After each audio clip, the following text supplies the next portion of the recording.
¿Qué tal, amigos?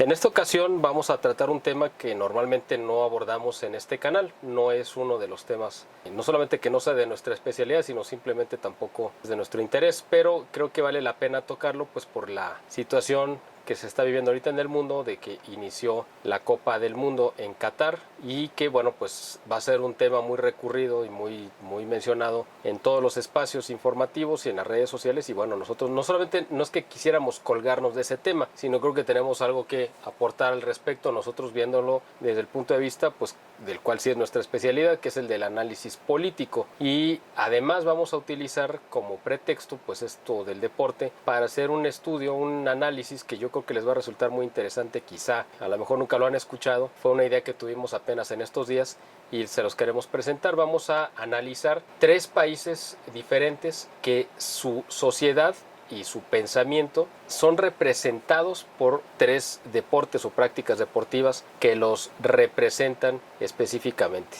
Así que los invito a que nos acompañen a lo largo de este video y además quiero invitarlos y pedirles que por favor se suscriban a este canal si es la primera vez que lo están viendo. Si no están suscritos, por favor suscríbanse. Activen también la campanita de las notificaciones para que YouTube les esté avisando cada vez que estamos subiendo un nuevo video. También les pido, si les parece, les gusta este contenido, que le den un pulgar arriba, que le pongan like o me gusta, como ustedes lo conozcan, y lo compartan con sus contactos en las redes sociales. Es muy importante también para visibilizar este tipo de videos y que más gente conozca nuestro canal. Queremos ir creciendo cada vez más esta comunidad y bueno, pues nuestra siguiente meta es llegar a 30,000 suscriptores. Estamos ahorita rebasando los 26,000. Queremos llegar a esa meta, pues no sabemos cuándo, pero ojalá sea pronto. No creo que sea este año, pero bueno, ojalá que nos ayuden a crecer cada vez más esta comunidad y podamos llegar pronto a los 30,000 suscriptores. Otra petición es que, bueno, pues nos apoyen si está en sus posibilidades apoyarnos económicamente. En la descripción de este video vienen los formatos y al final les voy a comentar la forma específica en la que nos pueden ayudar para continuar con esta labor de análisis e información que ponemos a su disposición y que lo hacemos con mucho gusto, pero que tiene un costo y es un costo elevado y que muchas veces no cubrimos, y entonces estamos siempre en números rojos con déficit y a veces hemos tenido que dejar de hacerlo para buscar otras actividades o complementarias para poder llenar estos huecos económicos que se han ido formando cuando nosotros tenemos más voluntad que colaboración, y por lo tanto pues tenemos que ir buscando la manera en la cual poder subsidiar esta labor, pero la idea es que sea autosustentable. Para eso es que pedimos su colaboración. Bueno, pues sin más preámbulos quiero hablar de este tema que quería abordar en este video y quiero tomar como ejemplo, bueno, quiero hablar de 3 sociedades en general, 3 países diferentes que están conectados, por supuesto, y tienen vínculos culturales e históricos, pero que tienen una manifestación, digamos, deportiva muy característica que refleja mucho su pensamiento y su sociedad. Y yo creo que de ahí uno puede tomar como ejemplo, como enseñanza, para entender qué es lo que está pasando y qué cosas se pueden corregir. Por un lado vamos a hablar de Estados Unidos, vamos a hablar de México y de España. Y para cada país vamos a tomar como ejemplo pues un deporte que los representa a sus sociedades. Estados Unidos, bueno, pues practica todos los deportes que existen, pues toda la gama olímpica, por supuesto, más otros deportes que no están en el olimpismo, como es el fútbol americano. Y es precisamente de este deporte al que me quiero referir. Creo que de todos los deportes que Estados Unidos practica de manera profesional, quizá los 3 más importantes pues es el básquetbol, el béisbol y el fútbol americano. Me parece que el más antiguo, cuando menos el que se tiene más registros y todo, pues es el béisbol, como que es el que tiene más tradición. Sin embargo, el deporte creo yo más llamativo, más espectacular, más mediático y el que genera creo que más dinero es el fútbol americano. Y es precisamente, yo creo, y esa es la conclusión que he llegado, que el fútbol americano representa en su totalidad lo que es el pensamiento y la sociedad norteamericana. Y vamos a hacer ciertos paralelismos para que ustedes lo vayan viendo. El fútbol americano, no sé si a ustedes les guste o no, o lo hayan practicado, pero es un deporte muy llamativo. Va muy de la mano con la disciplina militar y de hecho se basa, para empezar, pues en crear una especie como de soldados que van totalmente armados. Es decir, llevan una armadura, que es este equipo que los recubre presente, porque es un deporte de contacto muy violento y necesitan ir protegidos para evitar, de por sí no son comunes las fracturas, pero cuando serían mucho más comunes si no tuvieran esta protección. Entonces llevan cubierto pues el casco como un soldado, llevan una pechera, unas sombreras, protectores en las piernas, en las costillas, en los riñones, en fin, van prácticamente cubiertos por todos lados, llevan una barra protectora en el rostro y bueno, pues ponen a su disposición lo más avanzado de la tecnología. En este sentido son muy parecidos al ejército norteamericano y tienen como esa disciplina o esa formación prácticamente militar. Otra de las características del fútbol americano, otro también es que es muy vistoso los uniformes, son muy llamativos los diseños. Esto también representa muy claramente una característica fundamental de la sociedad norteamericana, que es la parte de la imagen. Para la sociedad norteamericana la imagen vende muchísimo, es la carta de presentación de lo que sea, de cualquier marca o empresa. Para un equipo de fútbol americano, la imagen que ellos representan, los colores, es lo que atrae en muchos sentidos a la afición que no vive en esa ciudad. Todos los equipos pues son locales de alguna ciudad, pero hay pues afición en todo el mundo que sigue a unos equipos y lo hacen pues porque el uniforme es lo que les atrae, porque es la parte de la vista que compra el telespectador, no porque tengan quizá una vinculación con esa ciudad o familia en esa ciudad o algo que los una, sino es básicamente por lo atractivo del uniforme. En este sentido también se convierte en una pieza comercial que se vende por todo el mundo. En ese sentido también representa perfectamente a la sociedad norteamericana, que es absolutamente comercial y que ve en todo pues un objeto de compraventa. También el fútbol americano, una de sus características es que tiene, al igual que el ejército y que muchas profesiones norteamericanas, es que en ese sentido por eso es tan parecido a la sociedad norteamericana, se basa de especialistas y es una sociedad que se ha ido especializando cada vez más en cosas más particulares. Lo pueden ver en cuestiones médicas o en muchos temas, ¿no? También en asuntos quizá legales o en el tema que ustedes quieran. Hay especialistas incluso hasta en áreas mecánicas o lo que ustedes quieran poner como ejemplo. Es una sociedad que se ha ido cada vez más enfocando en la especialización y hay personas que aunque conocen el funcionamiento de un sistema, solamente actúan, y eso lo podemos ver perfectamente, por ejemplo, en la NASA o en el ejército o en otros organismos norteamericanos que tienen especialistas para cada función. Un equipo de fútbol americano funciona exactamente igual. Tienen cada jugador una función específica, especializada, y no hacen otras funciones. Hay equipos específicamente para la ofensiva, otros específicamente para la defensiva y otros para jugadas especiales que tienen que participar en algunos momentos específicos del partido. En este sentido también eso es un reflejo creo que muy claro de la sociedad norteamericana, que ha ido cada vez más yéndose hacia lo micro en la parte de la especialización. Y en este sentido un equipo de fútbol americano, a diferencia del béisbol, por ejemplo, que el béisbol es el mismo equipo el que está a la ofensiva que el que está a la defensiva y tienen que saber jugar en ambos sentidos y pueden intercambiar, en fin. Acá es algo muy especializado y el que hace una sola jugada se especializa en esa única jugada y no hace otra. Bueno, pero quizá la parte más interesante y más representativa del fútbol americano y lo que representa más, aparte de todos estos ejemplos que ya he mencionado, lo que representaría más a la sociedad norteamericana es el rigorismo del juego. Es un juego que yo no sé si haya otros que tengan más reglas que el fútbol americano. Es un juego que se caracteriza por tener muchísimas reglas, muchísimas, y cada acción está regulada. No hay margen para el error y además hay un equipo, un cuerpo arbitral que está vigilando cada movimiento de cada jugador y señalando inmediatamente cuando se infringe cualquier regla y lo marcan y lo castigan. En este sentido, quizá esta sea la característica que más identifica al fútbol americano con la sociedad norteamericana. La sociedad norteamericana culturalmente es una sociedad principalmente que viene como herencia del protestantismo europeo y con mucha influencia del judaísmo. Y el judaísmo es una sociedad absolutamente rigorista en el que está muy apegada a las leyes y al cumplimiento de ciertos lineamientos, como lo decía Jesús en el Evangelio, cuando señalaba precisamente a los fariseos y a los doctores de la ley que eran absolutamente intransigentes en la aplicación de la ley, que no dejaban pasar absolutamente nada. Así exactamente son los árbitros que regulan los partidos de fútbol americano.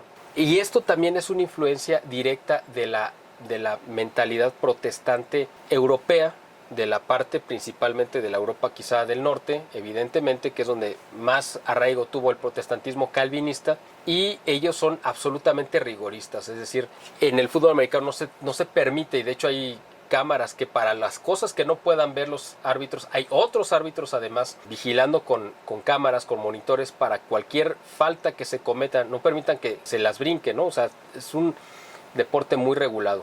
Pero además, otra de las características es que el cuerpo arbitral representa al gobierno norteamericano, es decir, esta autoridad que no permite ningún tipo de reclamación y que se impone de manera, pues vamos a decir, prácticamente totalitaria sobre la sociedad, en el sentido de que aunque el norteamericano vive con mucha libertad o aparente libertad, pues la realidad es que el gobierno los tiene absolutamente restringidos en muchas áreas, los tiene muy controlados.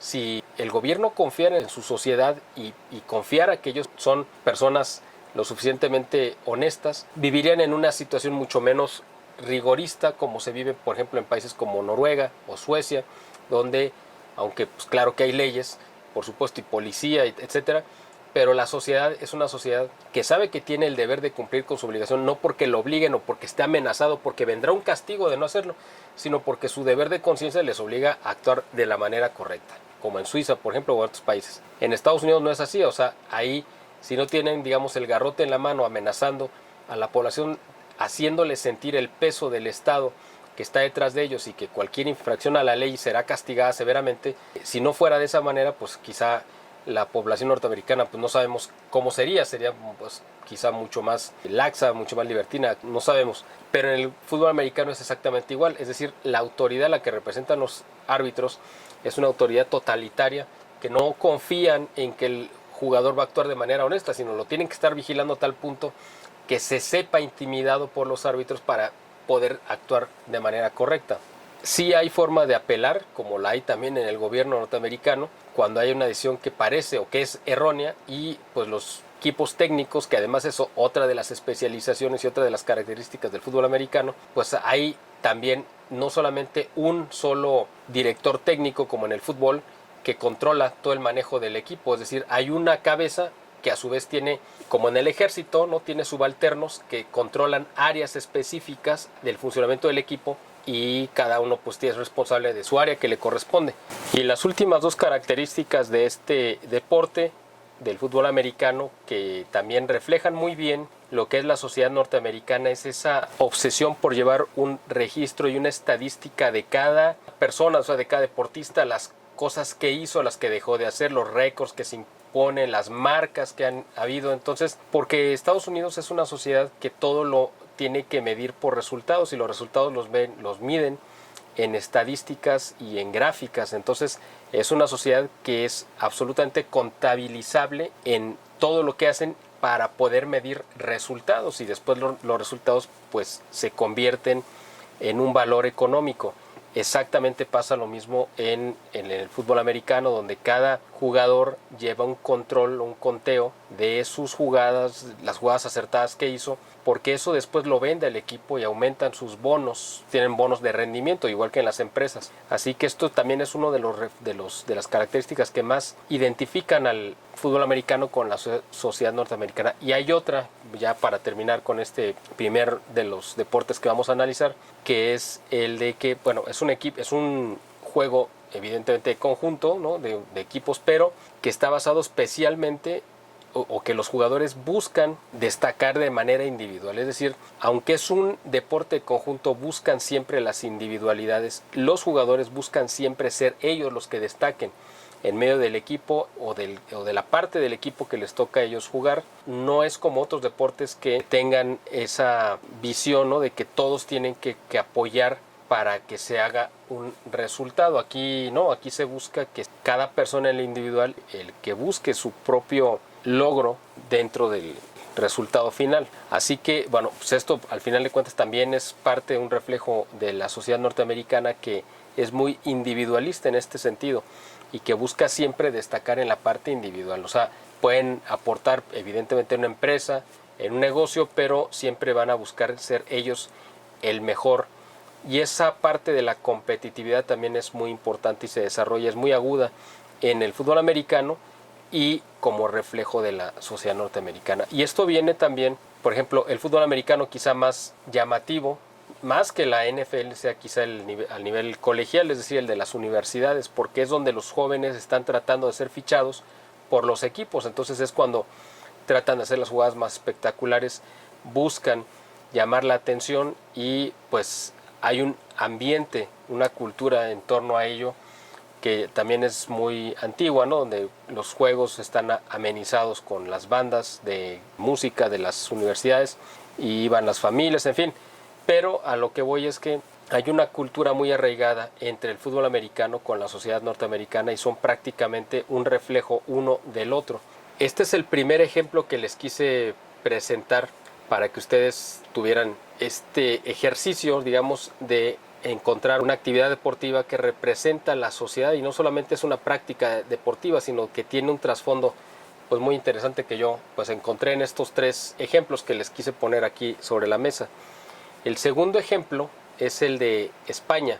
Y España, pues yo creo que la actividad deportiva que más lo representa es pues, la tauromaquia, porque es algo prácticamente intrínseco de España. Y en la tauromaquia también hay todo un trasfondo que representa a la sociedad española. La sociedad española, no sé ahora, quizá todavía hasta el tiempo de Franco era una sociedad profundamente religiosa, devocional como la de México, creyente, pero también por influencia de los musulmanes y de los gitanos, pues es una sociedad que cuando menos hasta cierto punto, no sé si de manera generalizada, pero hasta cierto punto es una sociedad supersticiosa, llena también de tradiciones y rituales. Eso es la tauromaquia precisamente. Aquí no voy a entrar en el debate sobre si es bueno o malo lo que sucede con los toros en el ruedo, si es una crueldad matarlos o estarlos lesionando.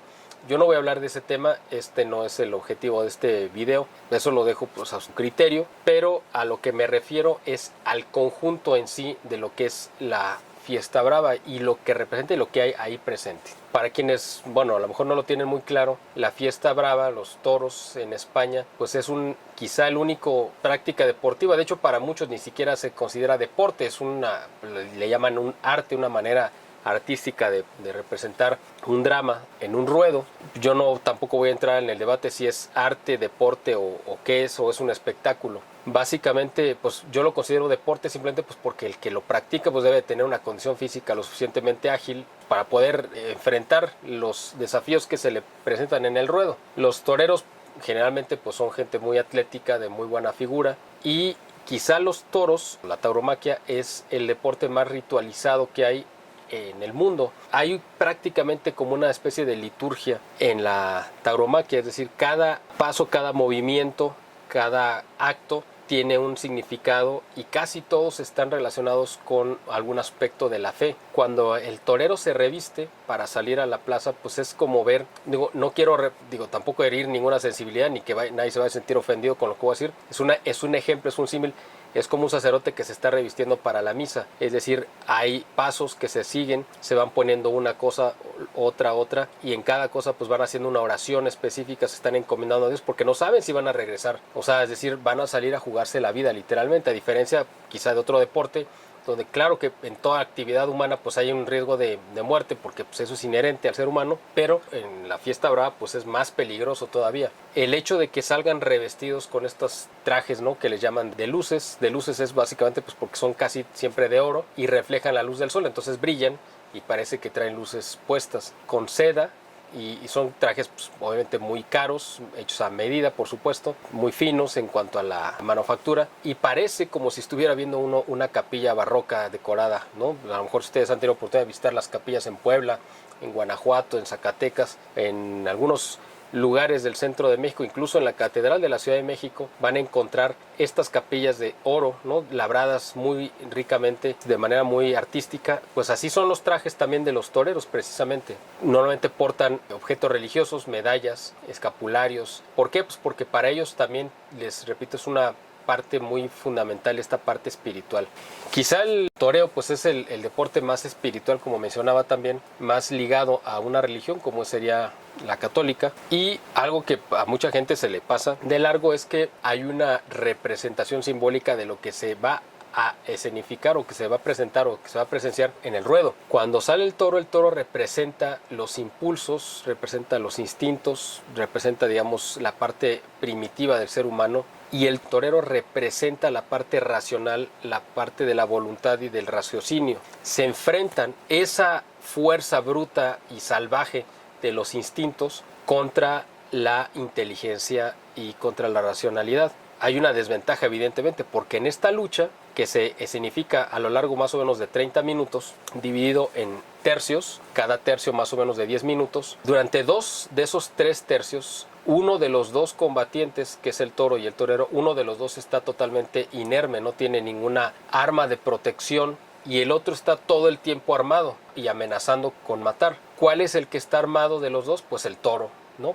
El toro, porque su cornamenta es su arma, pero todo su cuerpo pues es toda una máquina de matar. Y la cornamenta evidentemente es la culminación de toda la estructura del toro, que está hecha básicamente para atacar. El toro normalmente pesa alrededor de media tonelada en promedio, y un torero pues ha de pesar alrededor de 70 kilos, así que la desproporción simplemente en cuanto a masa y músculo pues es gigantesca. El torero se está enfrentando como si estuviera peleando contra varias personas al mismo tiempo. Su única protección del torero a lo largo de 2 de esos 3 tercios es la capa que está utilizando para engañar al toro y hacer que vaya sobre la capa o el capote y él esquivarlo. Esa es su habilidad de esquivar los embistes del toro, pues es su única arma de protección, no tiene otra.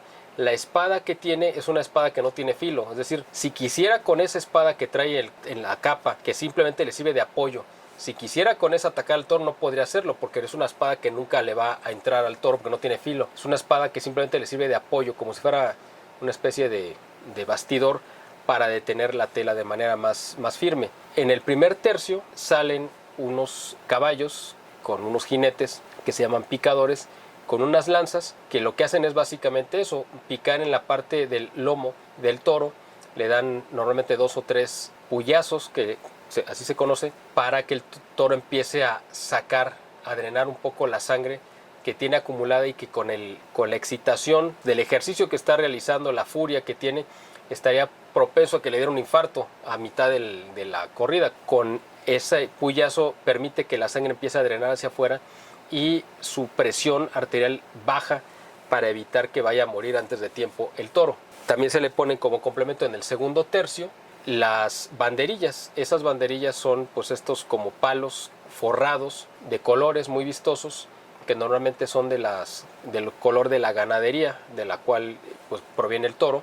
Se le ponen también en el lomo, traen unos ganchos y que se le quedan prendidos al toro. Pues por supuesto que son dolorosos, por supuesto que sí, son tan dolorosos como cuando uno quizás se ponga un arete o un de esas que están muy de moda, ¿no? Esos metales que se ponen en los labios o en las cejas o en los oídos o en cualquier parte del cuerpo. Y el tercer tercio o la tercera parte es donde ya el torero cambia la capa, que al inicio es rosa, con la parte de adentro es amarilla, y la cambia por una capa que es roja por ambos lados, y ahí sí va a tener al final, pero solamente al final, en el último momento, es cuando va a cambiar esa espada que trae ficticia, vamos a decir, esa espada de utilería, la va a cambiar por una espada real. Pero es hasta el último momento, en los últimos segundos. Durante los otros 30 minutos el torero solamente sobrevive en base a su habilidad de engañar al toro, de evitar ser embestido, de jugar, digamos, de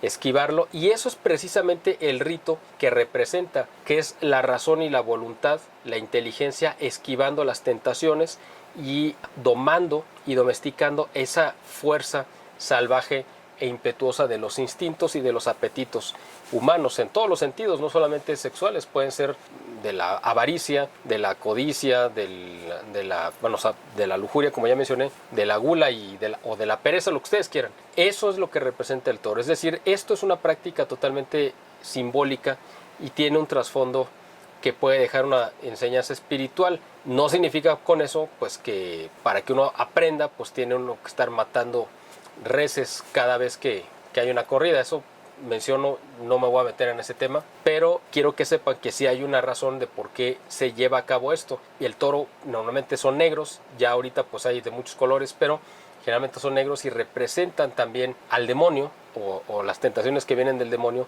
que es una bestia que trata de devorarnos o de matarnos literalmente. Y el torero con revestido de la gracia, y por eso trae esa vestimenta brillante del oro y de la seda que representa precisamente a la gracia y los sacramentos.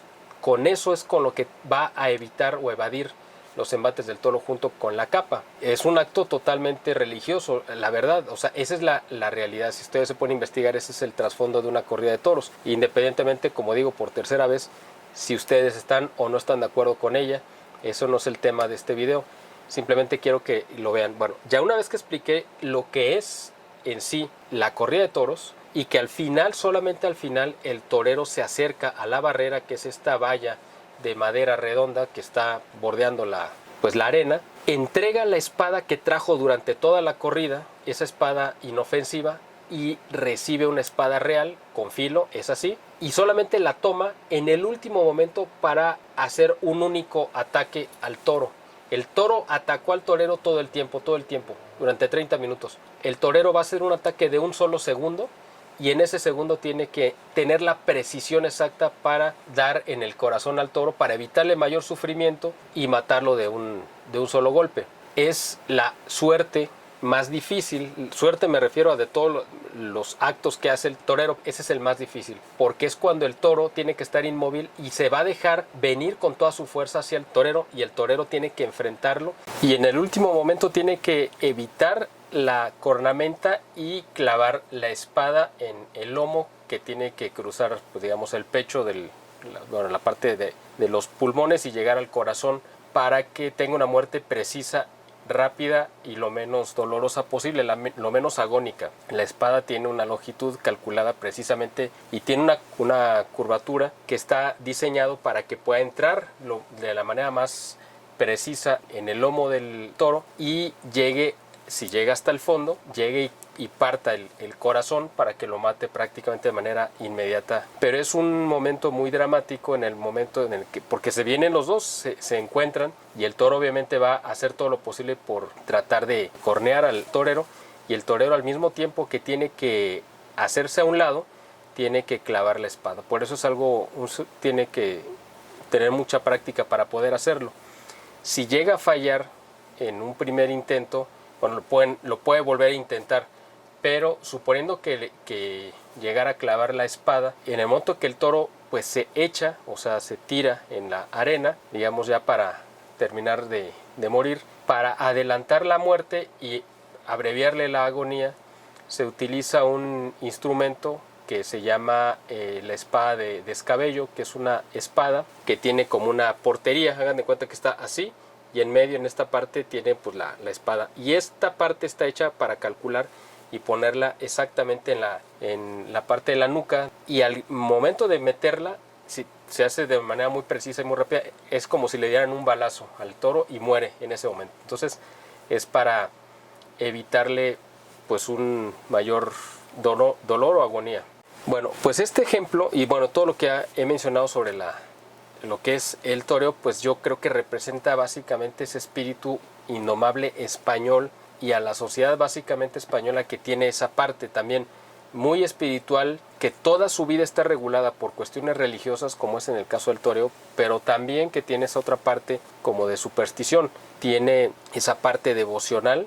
El toreo seguramente es el deporte o la práctica deportiva más religiosa que exista, la más cercana al catolicismo, me refiero a la cantidad de rituales que lleva, y porque es un deporte que los toreros básicamente se consagran a la Virgen. O sea, yo sé que para mucha gente esto a lo mejor suena escandaloso, no les estoy dando mi opinión, les estoy diciendo lo que es tal cual. Yo no estoy diciendo si esté bien o esté mal, simplemente lo estoy manejando así, porque nos sirve como ejemplo para entender lo que es la personalidad del español. Cuando los españoles, como por ejemplo Hernán Cortés y todos los exploradores que llegaron de Cuba a México, y los que cruzaron de hecho desde España y llegaron primero al Caribe y luego llegaron a lo que es México, a la tierra continental, tenían ese espíritu precisamente que impulsa al torero a salir a jugarse todo. El torero pues sale buscando el triunfo, la gloria, es decir, en el caso de los exploradores, por ejemplo, españoles, que también es un ejemplo muy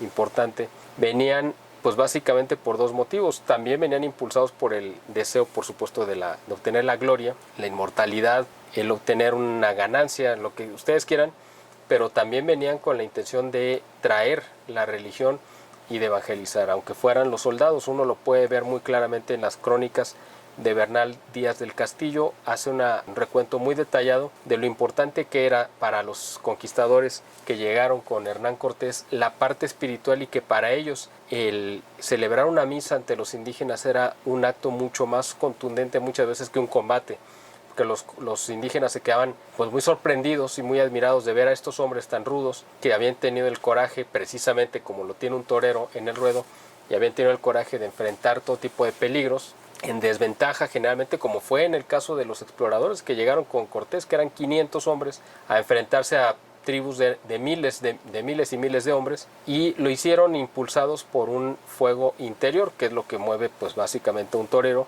y que los lleva a proezas que otras personas no se atreverían a hacer. Yo creo que en ese sentido, por eso el toreo representa también la personalidad del español. Uno lo relaciona ya culturalmente, el toreo, con España, pero hay algo de mucho más trasfondo que, como en el caso que mencioné primero, del fútbol americano con la sociedad norteamericana. Yo creo que el toreo y todo lo que representa, toda la mística que hay detrás, pues representa muy bien, creo yo, a la sociedad española. Y el tercer caso al que me quiero referir en este video es el del fútbol soccer y la sociedad mexicana.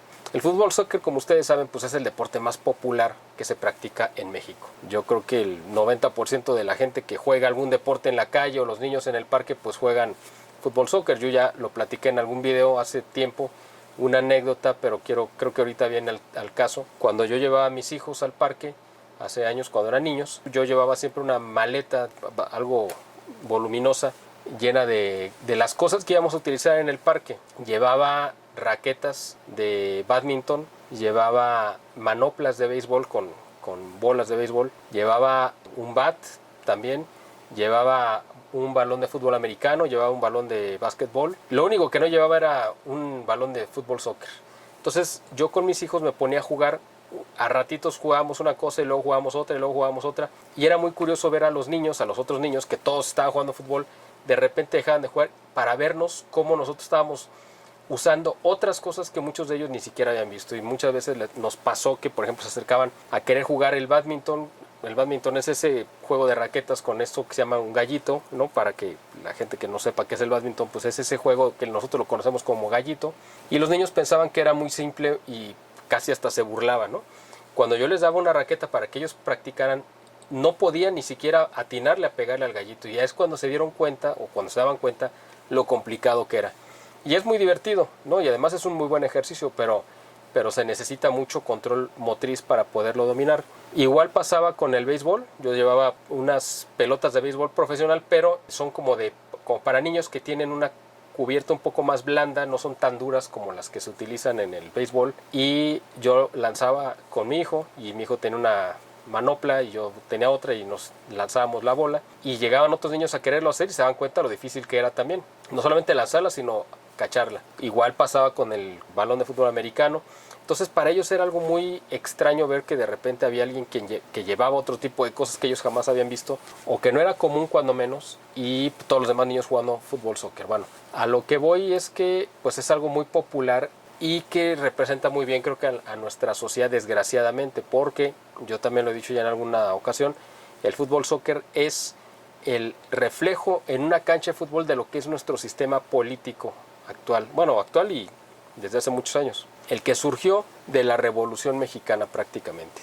El fútbol soccer pues es una mafia que controla a un deporte que es el deporte más popular, un grupo de empresarios que no buscan el crecimiento, el mejoramiento del deporte, de la práctica, sino buscan hacer un negocio en base a la corrupción y a todo tipo de prácticas, algunas lícitas, otras ilícitas, o algunas de lavado de dinero, en fin, está salpicado hasta el cuello de la corrupción política y es una copia al final de cuentas. La Federación Mexicana de Fútbol es una copia de nuestro sistema partidista y de las prácticas políticas.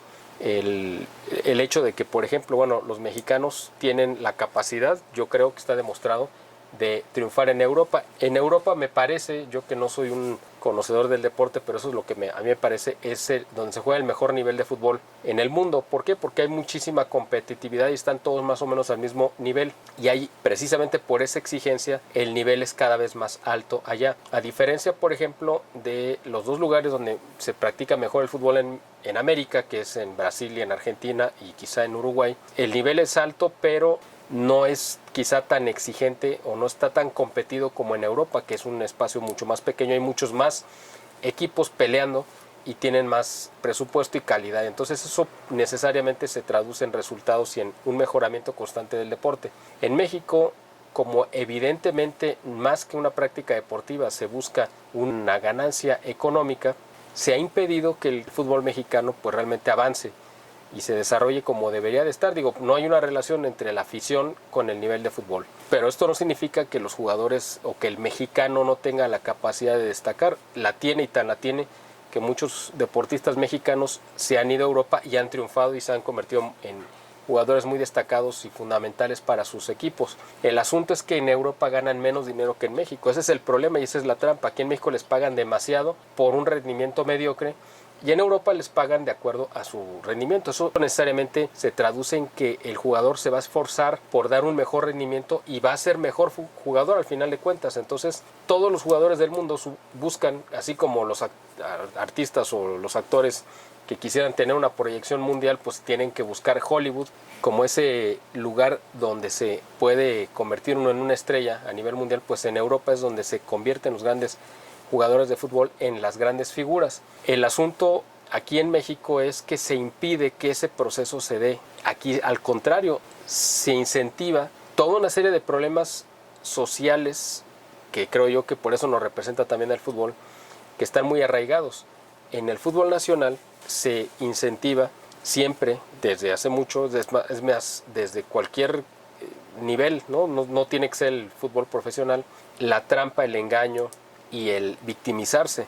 Eso es algo muy común, ustedes lo saben, les estoy describiendo lo que ven en un partido común y corriente, pero ese es un reflejo también de la sociedad mexicana, que es un problema muy arraigado y que creo que debemos de resolver. Les voy a comentar como anécdota, a mí me tocó leer de pasada, no sé si en un periódico o en una nota de algún medio que por ahí quizá pesqué por Facebook, no recuerdo exactamente, una declaración del que entonces era, me parece, director técnico de las Chivas Rayadas del Guadalajara, me parece que era Benjamín Galindo, que tengo entendido que también fue jugador en Chivas, y él decía que lo que le decía en la entrevista, él comentaba que él le insistía mucho a sus jugadores en que tenían que ser muy mañosos, en que él los incentivaba a tratar siempre de engañar al árbitro y de fingir faltas o sea, lo veía como una virtud, algo que es una cuestión deleznable, y los motivaba a que lo hicieran. Y eso uno lo ve en un partido, es decir, se busca siempre esa parte del engaño, de la mentira, de la farsa, del fraude, y eso se traduce en actos que la gente los convierte en cotidianos en su vida diaria, porque uno dice, bueno, si un futbolista lo está haciendo y se le aplaude, es decir, finge un penal, por decir algo, ¿no? Y el árbitro cae en la trampa, en el engaño, le compra la mentira y meten un gol, pues están ganando a pesar de hacer trampa y la gente lo festeja, lo celebra y se convierte en un ejemplo y en una motivación. Entonces la gente dice, bueno, yo voy a hacer lo mismo, yo voy a llegar a la meta aunque sea cometiendo actos indebidos. Ese es un problema. Otro problema, como lo mencionaba, es la victimización. Ustedes saben que también es muy común que en el fútbol los jugadores siempre busquen, también como parte del engaño, fingir faltas y hacerse siempre las víctimas. Y ese es un problema muy arraigado que tenemos como sociedad que no hemos podido resolver. En lugar de enfrentarnos, como en el caso, por ejemplo, de los españoles o incluso los norteamericanos, que tienen esa capacidad no solamente de reponerse a las... Por eso el fútbol americano es tan llamativo en este sentido, y ahorita regreso al soccer, porque uno puede ver que está prohibido rendirse antes de tiempo, es decir, hasta que termine el partido es que los jugadores siguen peleando como si aún tuvieran una oportunidad de ganar o de revertir un resultado adverso. Esa idea y esa convicción de la competencia hasta el último momento no la tenemos aquí. Normalmente en México, desgraciadamente, nos derrotamos demasiado pronto en muchos aspectos de la vida, y eso lo vemos en el fútbol también, que es, a diferencia del fútbol que se juega en Europa, que ustedes tienen, lo ven, me imagino, si lo ven, es un fútbol muy ofensivo, siempre tirando el balón hacia adelante, haciendo jugadas muy largas, muy vistosas además, muy bien trazadas. En México el fútbol es muy echado para atrás. Llegan normalmente a la media cancha y empiezan a jugar para atrás y empiezan a regresar el balón hacia el portero, empiezan a subir, llegan a la media cancha y se regresa. O sea, es un fútbol realmente en ese sentido pues muy mediocre, ¿no? Muy conformista. Tratan de conseguir un empate en lugar de ir por una victoria. Y si van perdiendo, pues dicen, ya esto ya no tiene vuelta de hoja, en lugar de buscar a lo mejor un empate. Es decir, hay una mentalidad detrás que refleja muy bien la sociedad mexicana y se ve reflejada en la cancha de fútbol. Es por eso que yo quería tomar como ejemplo estas tres prácticas deportivas y que ustedes vieran pues que representan muy bien estas sociedades, porque al final de cuentas los deportes también tienen esa parte que no sé si es buena o mala de servir de inspiración a la sociedad. No debería de ser así, pero bueno, eso es lo que tenemos, la gente los toma como modelos, y desgraciadamente si ven a un deportista mediocre que se conforma, que hace trampa, que engaña, que se victimiza, pues eso es lo que la gente empieza a hacer. Y ustedes pueden pensar que no, que lo que se ve en la cancha termina ahí. Pues no, la gente, desgraciadamente en México, la religión que domina en nuestro país, más que la Iglesia Católica o la religión católica, pues es la del fútbol.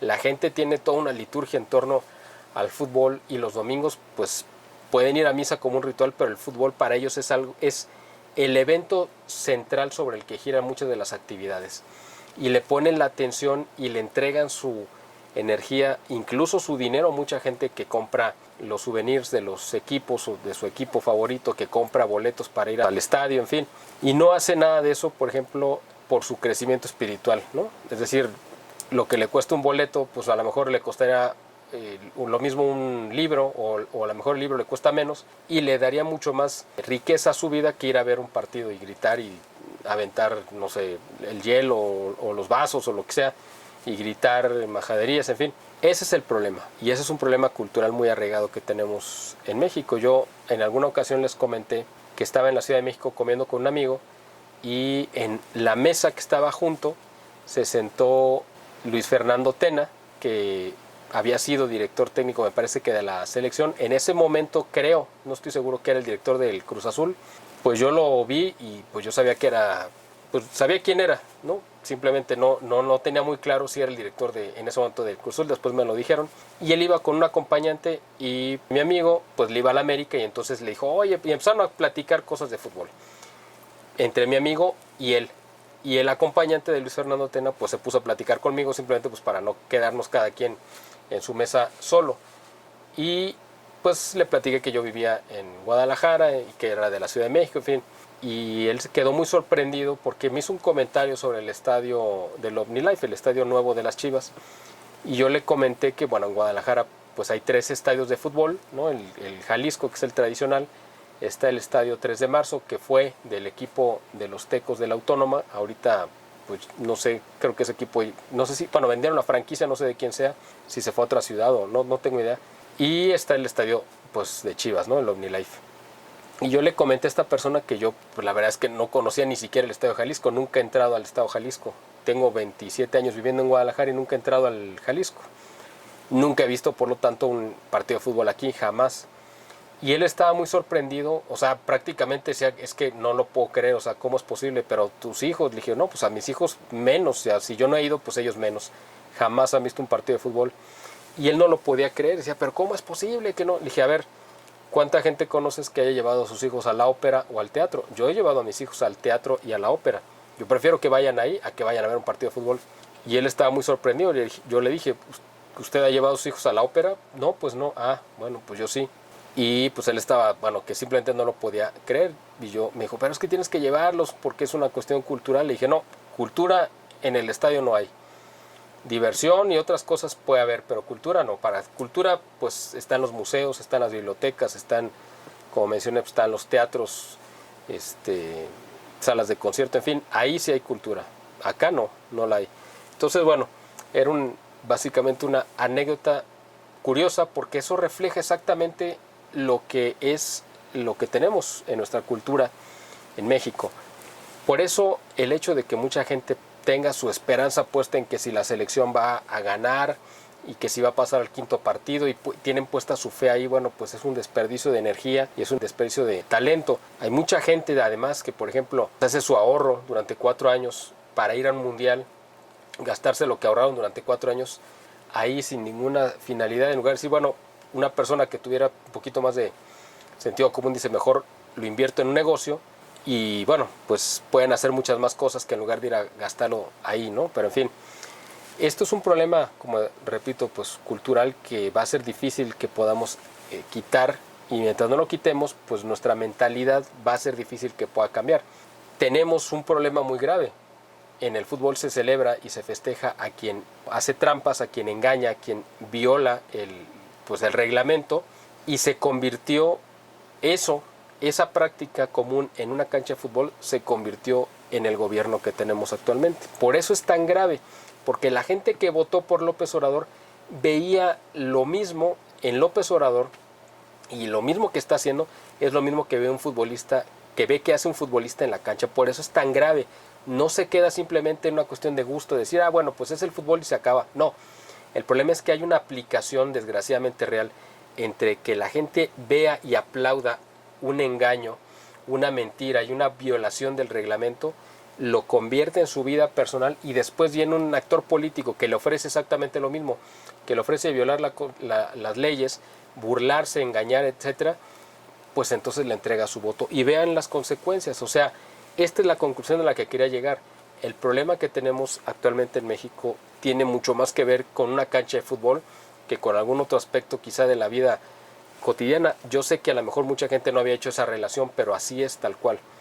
Entonces, pues ya simplemente para concluir, así como el fútbol americano representa, creo que de manera muy ejemplar, lo que es el pensamiento y el actuar del norteamericano, que no se da por vencido, que sigue luchando hasta el final, igual que el español que está dispuesto a dar su vida por alcanzar un objetivo, que no tiene miedo, que no se acobarda y que en contra de las posibilidades de triunfar se avienta de todos modos y ha hecho grandes proezas gracias a ello y ha logrado grandes hazañas.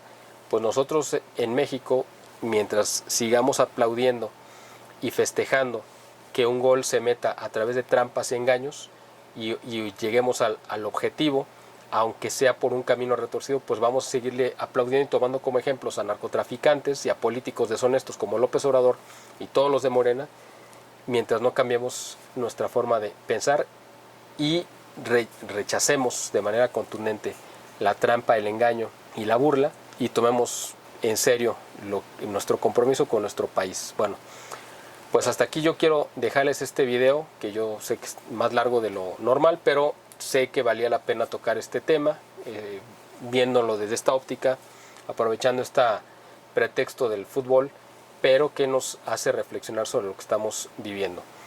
Como siempre, los invito a que se suscriban a nuestro canal si es la primera vez que nos están viendo, que lo hagan y activen las notificaciones si les pareció adecuado y de acuerdo a su criterio nuestro contenido. Les pido que lo compartan con sus contactos en las redes sociales, que le pongan el pulgar arriba o me gusta para que más gente pueda ver este contenido, y también les pido, si está en sus posibilidades, que nos puedan apoyar materialmente para poder continuar con este tipo de trabajo, de labor que hacemos con mucho gusto al servicio de ustedes, pero que también lleva pues un costo alto para poder entregarles este tipo de material. Lo pueden hacer de muchas formas, ya saben, aquí en la descripción del video aparecen los formatos cómo nos pueden apoyar a través, por ejemplo, de domiciliar una contribución mensual a través de nuestra cuenta de PayPal, o pueden hacernos una transferencia o depósito directo a nuestra cuenta de Banamex. Pueden también apoyarnos adquiriendo nuestros productos. Tenemos varias opciones. Una es nuestra pasta de dientes natural y nuestro desodorante natural. Ahorita tenemos el desodorante en existencia solamente, pero más adelante vamos a tener ya la pasta también. Otro es comprando y descargando el libro que tengo sobre persecuciones a la Iglesia Católica a lo largo de los 2000 años de existencia. Es un libro que yo creo que les puede resultar muy útil y lo pueden descargar directamente a nuestra página, esta página que están viendo aquí en pantalla. Y otra es que pueden comprar y descargar los discos que tenemos a su disposición, 2 dedicados a cantos religiosos, himnos a Cristo Rey, y otro dedicado a exaltar la belleza y el orgullo de nuestra identidad nacional. Y la última pues es a través de YouTube, que nos da algunas herramientas para que puedan ustedes también contribuir comprando de estos como incentivos o stickers o algunas opciones que pone YouTube a su alcance también y que nos ayuda. De cualquiera de esas formas nos pueden echar la mano para que podamos continuar con esta labor. Les agradezco como siempre el favor de su atención y espero verlos pronto en un siguiente video.